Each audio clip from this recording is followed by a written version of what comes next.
So on the sidelines, the three big things to look out for if you're worried about a concussion is if they've passed out, if they're having any sort of seizure-like activity, or if they've vomited, then they need to immediately go to the ER.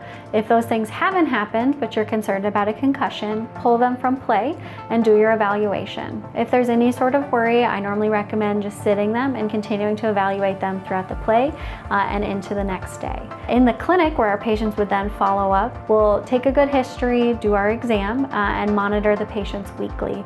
We recommend that patients get good, adequate sleep, that they avoid things that might exacerbate their symptoms. And the important thing is that we progress back stepwise. So they are going to return to school first, and then they'll start to return to practice and play.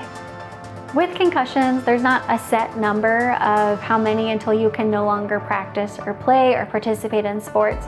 It's a pretty personal decision because every concussion and every person is different. With every concussion, they may get worse in severity and how long that you're feeling the symptoms for, so that's something to take in mind, as well as what your long-term goals are. Is this a sport you're playing for fun, or is this a career that you're looking into? So these are all factors to take in mind when you're deciding where you're at with any sort of concussion you may get.